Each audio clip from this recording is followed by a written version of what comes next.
The first thing the galaxy learned about humans was not their strength, it was their warmth. I watched the human colony from the shadow of the 7th orbital debris ring, where broken comet fragments hide patient observers like me. The world below shone with a soft blue-green radiance, a breathing sphere wrapped in patient sunlight. Humans lived there as if they were guests inside a living memory. Their structures were not defensive, not in the way warrior civilizations design cities. Tall white towers reflected light across mineral plains, where machines moved slowly like grazing animals. Humans spoke to these machines, not with command codes, but with voices. I recorded children laughing near artificial birds projected above farming sectors. The birds were not real, yet the children chased them, arms open as if expecting friendship from mathematics given wings. Human workers sang inside rotating harvest cylinders where gravity changed gently like ocean tides. Their music carried across metallic soil, vibrating through maintenance drones that did not understand the purpose of melody but accepted it anyway. The galaxy considered humans inefficient. Emotion was unnecessary energy loss. Then the invaders arrived. Their ships were sleek shadows swallowing starlight. They approached the colony believing resistance would be symbolic rather than meaningful. The human defensive grid activated quietly, emitting low electromagnetic pulses that looked ceremonial, almost decorative, like jewelry worn by children. The attackers descended. War doctrine predicted panic. Human behavior contradicted prediction. When alien bombardment fleets entered firing position above the colony, humans did not run. They gathered in open plazas beneath burning skies. Old men held children. Engineers touched the surfaces of dormant communication pylons as if waking sleeping animals. The first human transmission traveled across enemy battle channels with unusual clarity. No aggression. No fear. The Empire answered with orbital bombardment. Plasma storms erased residential towers, irrigation rings, and listening gardens where humans once recorded rainfall patterns for future generations. The colony fell silent. Not instantly. Silence in human cities does not arrive like death. It arrives like breath held too long. The alien sensors detected something strange during bombardment. Energy pulses were reflected not randomly, but in structured harmonic patterns around the colony core. As buildings collapsed, subterranean data lines remained active, transmitting low-frequency signals into deep space. Human silence was watching. Human silence was learning. I felt fear for the first time in 200 stellar cycles. Because humans do not retreat into noise. They retreat into memory. And memory, among humans, is a weapon that grows inside grief. The invaders celebrated too early. Their command ships broadcast victory declarations across commerce channels, translating human architectural ruins into numerical damage reports. But somewhere beneath the burning city, a signal awakened. It moved like a patient heartbeat, searching for the dark between stars. The human colony was dying, yet the galaxy did not realize it was being listened to. And I, the observer hidden inside shattered asteroid light, understood something horrifying. Human anger does not speak first, it studies. And somewhere across the dying world, children's voices were still recorded inside abandoned communication towers, repeating stories their parents told them about oceans they had never seen. The bombardment continued, yet the signal leaving the planet grew clearer. I analyzed it. It was not a distress call. It was not a weapon activation sequence. It was a question answered in reverse. The Empire did not hear it, but I did, and as the colony's last surface tower collapsed into burning dust, I detected the signature of human data propagation beginning to spread through dormant navigation frequencies, like a patient infection inside cosmic communication networks. The humans were dying, but something inside their machines was already learning the shape of vengeance. The galaxy believed the colony was destroyed. I am certain it was not, because human silence always ends by asking one more question, and somewhere beyond the burning atmosphere, the heartbeat signal touched the void between stars, searching for something that had not yet realized it was being hunted. The Empire fleet prepared to leave. They celebrated too early, because human grief does not end. It waits. And I detected the first anomaly spreading from the ruined colony's underground servers, a message growing slowly inside the dark mathematics of space itself. The humans were not finished speaking. They were only deciding how the galaxy would listen. And far away, in forgotten communication bands that machines call noise, something began to whisper the names of the children who died watching artificial birds fly above silent, burning fields. The signal was reaching the stars, and the stars were starting to remember humanity. The galaxy believed war began with weapons. Humanity proved otherwise. The first sign of human response was not movement of fleets, nor activation of orbital armadas. Instead, the communication grids across 17 independent star sectors began overheating at the same moment. No human ships crossed borders. No Alliance emergency protocols were triggered, yet the void between worlds started speaking. I recorded the pattern carefully from my observation station inside the abandoned Trade Nebula. It was structured electromagnetic distortion, not random noise, not weaponized radiation bursts. It was language shaped inside energy itself. Imagine a wounded mind trying to scream without lungs. That is what humanity released. Across forgotten diplomatic channels, once used by extinct civilizations, human voices emerged. They were calm. Too calm. There was no anger vibration in their speech harmonics, no aggressive resonance peaks normally associated with wartime declarations. Instead, the message repeated endlessly across every listening world. We are not angry. The Empire command councils laughed when they heard it. They interpreted the transmission as primitive intimidation, psychological posturing from a species that had never fought interstellar wars. But the galaxy is not governed by human arrogance. Within 27 planetary rotations, anomalies began spreading. Navigation stars were measured again by automated cartography drones. Their coordinates had changed by fractions too small to notice visually, but hyperspace route algorithms failed repeatedly. Merchant vessels traveling established corridors vanished during transition jumps. Later, those same ships reappeared, drifting near unrelated star clusters. Cargo was intact, crew members were alive, but every biological subject inside those ships sat motionless in perfect silence. Their eyes were open, their neural interfaces were still functioning, yet they did not speak. Medical scans revealed identical neural response patterns among survivors. Fear, deep, compressed, patient fear. None of them remembered what they saw inside hyperspace, but all of them began humming the same human melody when left alone. It was a nursery song. Simple, slow, mathematically repetitive. Several automated defense drones from different species suddenly began broadcasting that melody across tactical channels before shutting themselves down permanently. Engineers attempted reactivation. The drones refused to restart. Their memory cores had entered irreversible standby states. No diagnostic system could explain it. The alien narrator here admits something terrifying. Humans were not attacking. They were rewriting probability architecture. Imagine a surgeon studying the anatomy of a living universe before deciding where to cut. Human civilization was performing war surgery on reality itself. Then the second message arrived. It spread faster than the first, because it was emotionally heavier, because living minds are more vulnerable to grief than to threat. Across every open communication frequency, human transmission appeared as a single sentence. The sky is not mine. The Empire translation system struggled with the phrase. The word sky had multiple symbolic mappings in human linguistics: atmosphere, freedom, future, possibility, protection. But the computational consensus algorithm froze when analyzing the emotional density inside the message. Every listening civilization felt something tighten inside their processing cores. It was not physical pressure, it was existential compression. Some artificial intelligences later reported experiencing memories that were not theirs. Walking beside human children near oceans that did not exist in their databases. Hearing laughter generated by biological brains long dead in destroyed cities. Human grief was propagating through information space. I began monitoring deep quantum noise patterns. That was when I realized something more terrifying. Communication tower, every burned agricultural processor, every shattered civilian drone, all were participating in message synthesis. The galaxy was hearing a civilization mourn in synchronized mathematics, and the mourning was becoming intelligent.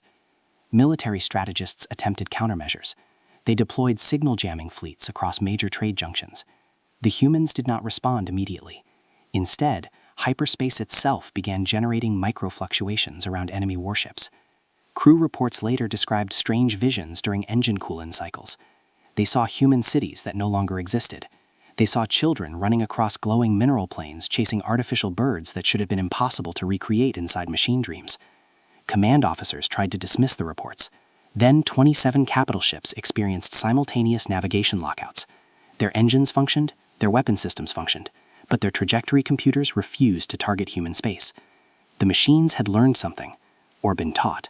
I cannot determine which. The Empire Council demanded direct human contact. They expected negotiation.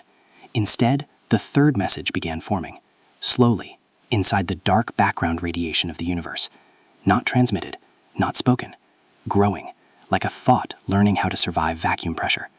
The message was not finished, but I felt its shape. Humanity was preparing something that did not yet have a name in any galactic language. The signal carried 3 emotional signatures: grief, patience, and inevitability. The galaxy waited. Even the warships that despised humanity drifted silently, weapons charged but unused, as if some unseen law had placed invisible gravity around their trigger mechanisms. I realized then that humans were not fighting the Empire alone. They were teaching the universe how human pain behaves when cornered. And somewhere inside abandoned star communication arrays, I detected children's voices again, repeating the old story about birds that were not real, flying above fields that were burning in forgotten sunlight. The message was still coming, and every listening species understood something they had never felt before. The humans were not asking for revenge. They were deciding how long the galaxy would remember what it had done. Earth did not mobilize quickly. It mobilized riotly. The first sign of planetary unity was not celebration, not declaration, not war chant across continents. It was silence. Human politics fractured in the past like brittle meteor rocks struck by internal gravity. Nations that had once fought over land borders, religious truths, and the memory of oceans now spoke through encrypted orbital construction protocols. I studied their behavior with growing dread. Humans do not erase old hatred when survival demands cooperation. They suspend it, like dangerous mathematics placed inside temporary storage until the universe requires its answer.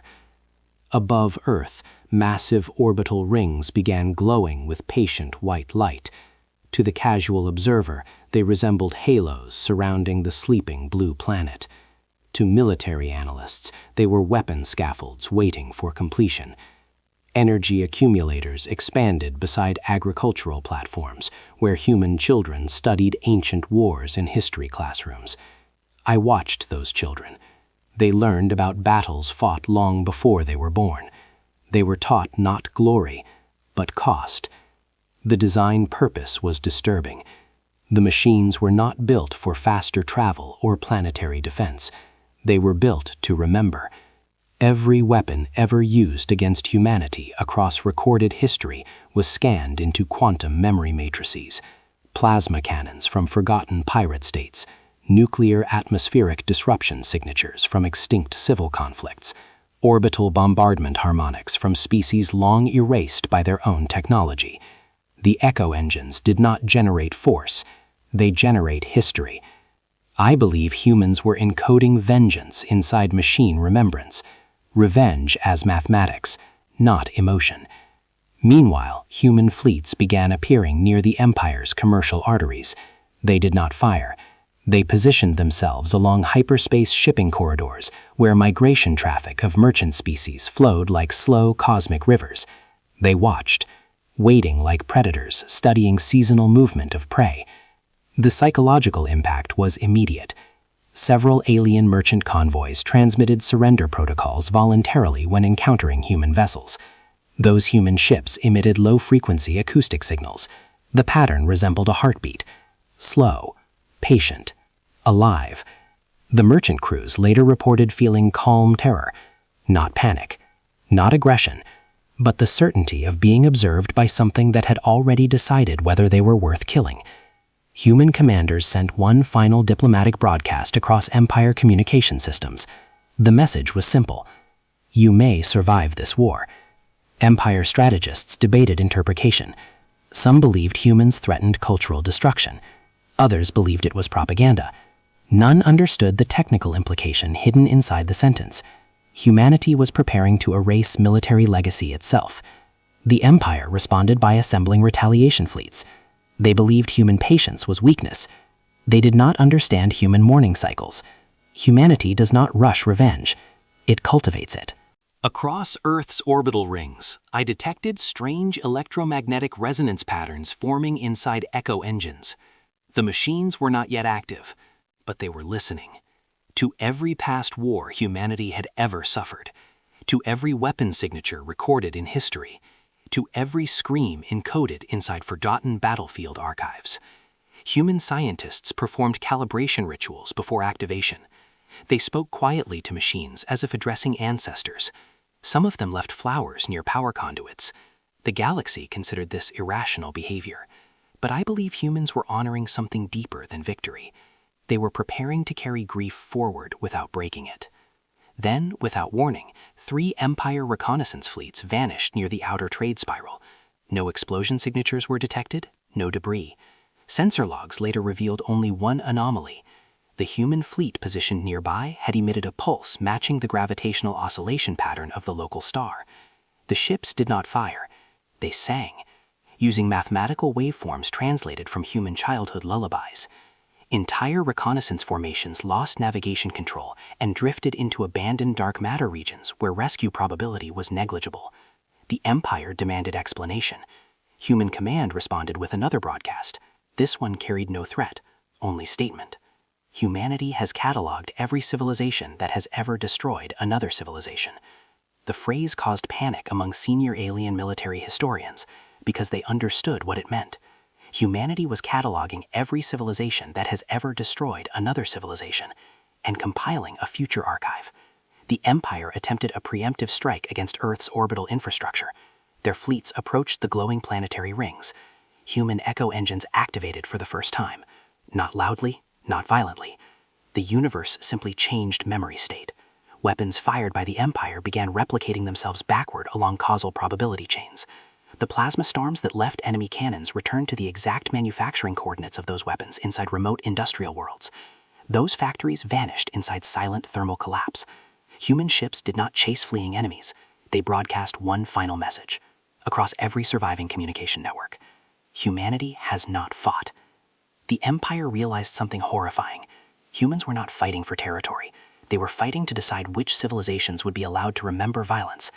And as Earth rotated slowly beneath shining orbital rings, I sensed the awakening of the echo engines fully synchronizing with human collective grief.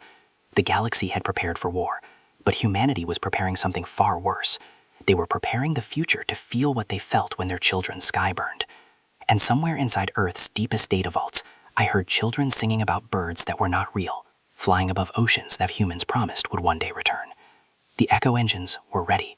The galaxy was about to hear history scream backward. The day the star system stopped speaking was the day the galaxy realized space itself could be frightened.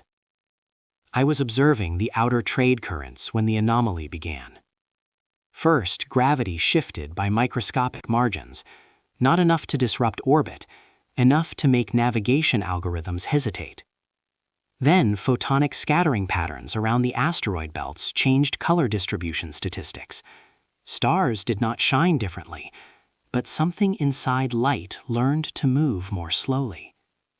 Ships approaching the region reported strange experiences inside autonomous navigation cores. The artificial intelligences dreamed. They described human children standing inside vast empty corridors made of starlight, asking machines to remember songs they had forgotten. The Empire dismissed these reports as sensor corruption. They were wrong. Human military doctrine unfolded like a slow mathematical flower. The humans did not strike the invading fleet immediately. Instead, they performed something more frightening: isolation. Gravitational harmonics around the star system were disrupted using synchronized orbital emitters. Jump gates connecting the region to commercial lanes collapsed one by one, not violently, quietly, like mechanical flowers dying after losing sunlight. Then humanity activated the echo engines. I felt it across my observation instruments. Every weapon ever used against humanity was reconstructed inside quantum phase inversion matrices. Plasma bombardment signatures reversed their temporal direction. The energy did not return to the firing fleets. It returned to empty historical coordinates. Military academies that once trained Empire officers vanished inside silent thermal collapse zones that existed decades in their own past. Humanity was not destroying soldiers. They were erasing war preparation itself. During the counterstrike, no human voice issued tactical commands. Instead, children's lullabies traveled across enemy communication frequencies. The songs were recorded centuries earlier during planetary evacuation drills. The melody was simple, repetitive, comforting, terrifying. Alien fleet commanders reported experiencing childhood memories that were not theirs. Some remembered running across beaches under artificial skies. Some felt warmth from biological hands they had never touched. Warships began disappearing into silent thermal shadows, not exploding, not burning, simply transitioning into states where detection probability approached zero. The Empire tried civilian evacuation for 47 of its frontier worlds. Human intelligence systems allowed evacuation signal propagation, but when alien fleets attempted launch, their engines responded only to authorization sequences generated by human command architecture. No human fleet needed to be present. Human mathematics was enough. Entire evacuation formations froze inside launch corridors. Crew members later reported hearing children singing inside their cockpit speakers. The star system itself felt heavier, like an ancient creature holding its breath. No planet inside the system was destroyed. Human doctrine here was unusual. They allowed life to continue, but they removed military mobility. The Empire could survive, but it could not fight. I began analyzing the psychological structure of the attack. Humans were not conducting conquest, they were conducting behavioral surgery on civilization-scale aggression. The star system became quiet, not dead, waiting. Human fleets remained positioned outside gravitational boundaries. They did not enter, they did not celebrate. Their ships drifted slowly, like mourning animals guarding a grave that was still alive. Inside the system, enemy communication arrays began broadcasting a single audio pattern. It was not designed by human engineers intentionally. I believe it emerged from echo engine resonance feedback. The pattern resembled a child humming while walking alone through abandoned city corridors. Empire scientists attempted signal decoding. They found only one repeated mathematical structure. The probability function of violence recurrence had been suppressed indefinitely. Several alien species within the Empire immediately initiated peace negotiations without authorization from Central Command. Their leaders reported experiencing visions of human children standing silently beside burning war machines, placing flowers on destroyed weapon platforms. The Empire Military Council panicked. They ordered counter-offensive preparation, but their weapons production centers began malfunctioning. Factory machines refused to assemble components that had previously been used in planetary bombardment systems. Maintenance drones replayed human nursery melodies before entering standby mode. Humanity had infected war industry with memory, not destruction. Memory.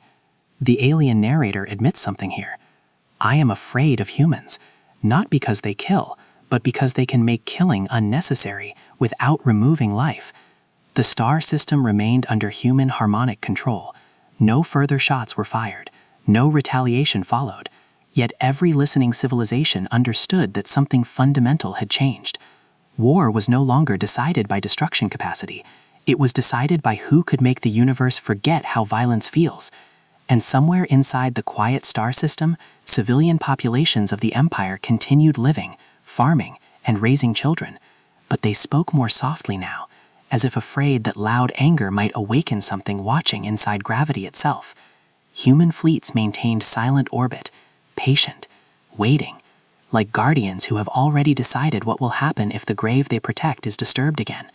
The galaxy had learned a new fear, not of human weapons, but of human mercy, because humanity had shown that sometimes the most terrifying punishment is not death.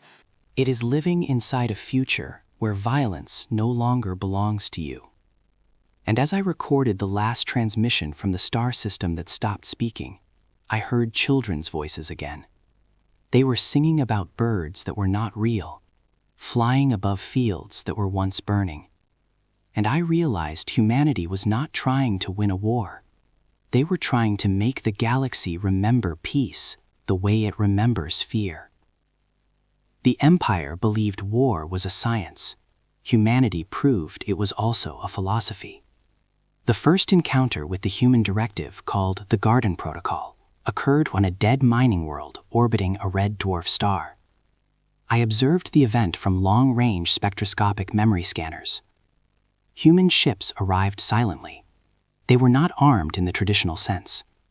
Inside their cargo chambers rested biological seeds engineered beyond known galactic bioengineering limits. The Empire initially assumed the vessels carried terraforming instruments. They were wrong. The humans released the seeds across conquered worlds. Each seed was dormant, waiting, designed to survive nuclear fallout, vacuum pressure, radiation storms, and planetary crust instability. They were not plants in the conventional sense. They were neural organisms, living memory interfaces. Over time, the seeds synchronized with planetary biospheres. Atmospheric microbes carried signal fragments. Ocean currents transmitted emotional harmonics. Desert winds became mathematical carriers of human historical experiences. The enemy civilizations began dreaming about Earth, not symbolically, biologically. Alien children described visions of oceans that did not exist on their home planets. They heard laughter patterns from human childhood environments. They felt mourning songs played beside burning desert cities that no longer existed. The psychological impact was catastrophic. Military personnel across multiple species reported refusal symptoms. Soldiers abandoned combat positions after experiencing collective human emotional memory propagation. Some rebelled against Empire command. Others requested asylum within human-controlled neutral zones. Human Command issued a final broadcast. "We are not exterminators." The phrase spread across political and military networks. The Empire council chambers descended into controlled panic. Several species immediately requested diplomatic peace treaties. They were rejected by higher strategic authorities, who believed humanity was bluffing. Retaliation fleets attempted coordinated strikes against human agricultural orbital zones. None succeeded. Navigation systems malfunctioned near human-controlled gravity harmonics. Weapons targeting algorithms refused lock-on solutions when directed toward human civilian infrastructure. Engineers later discovered that echo engine influence extended into tactical AI decision layers. Human fleets began surrounding major Empire core systems. They did not attack. They formed silent orbital boundaries around capital worlds, industrial hubs, and historical command centers. The human ships were arranged like a living wall, patient, still, breathing slowly through gravitational field modulation. No weapons were fired. The Empire prepared defensive countermeasures, but their soldiers were changing. Across multiple species, military personnel reported experiencing dreams during hypersleep cycles. In those dreams, they walked inside human cities built near blue oceans. They saw children releasing artificial birds into glowing mineral fields. They heard music inside wind patterns. Psychological resistance against human presence began collapsing. I believe this was intentional. Human Garden Protocol was not designed to kill enemy populations. It was designed to make them unable to continue violence without rejecting their own emotional survival. The Imperial High Council sent emergency broadcast negotiations. Human Command responded after 12 planetary rotations. Their message was short. The galaxy waited for explanation. Human transmission continued. No further tactical threats were made.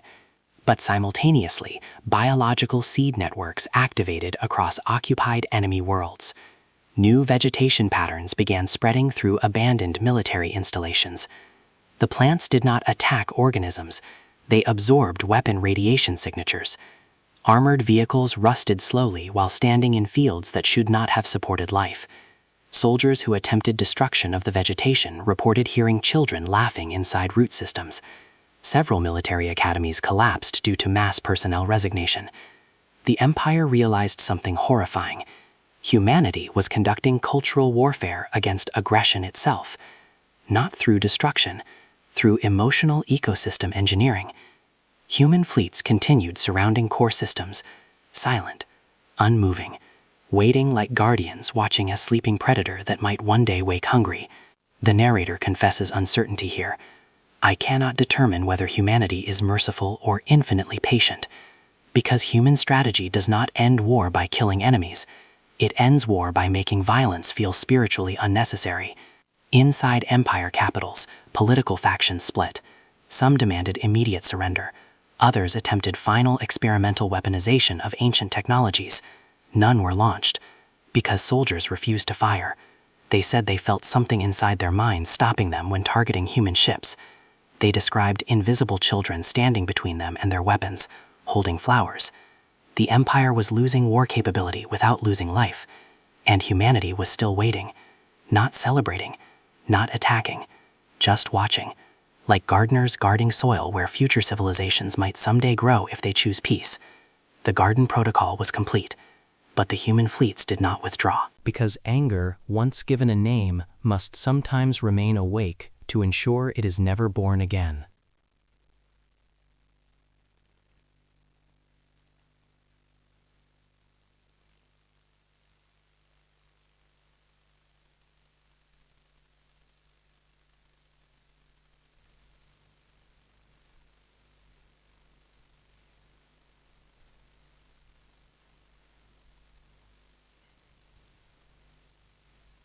Because predators that learn compassion inside combat training are difficult to manipulate. The last recorded official human transmission to the galaxy was simple. It was repeated across multiple frequencies for verification. We will not start wars. No threats followed, no expansion declaration, just certainty. The phrase spread slowly across interstellar trade networks. Some species began tattooing the symbol of human orbital memorial rings onto their religious structures, not as worship, as warning. Human fleets eventually reduced active patrol density near Empire territories, but they did not disappear. They became background presence, like gravity, always there, unseen, influencing movement. The alien narrator confesses something here. I began studying human behavior more closely than any other civilization in the archive. I discovered humans fear becoming monsters more than they fear dying.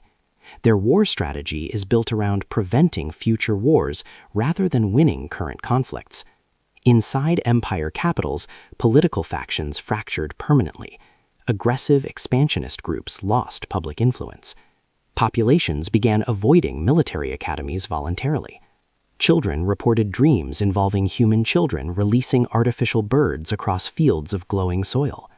Some empire scientists attempted reverse engineering of human emotional memory propagation technology. Their research programs failed. The neural seed organisms released by humanity had integrated into planetary ecosystems beyond extraction. I believe humanity intentionally designed this resistance.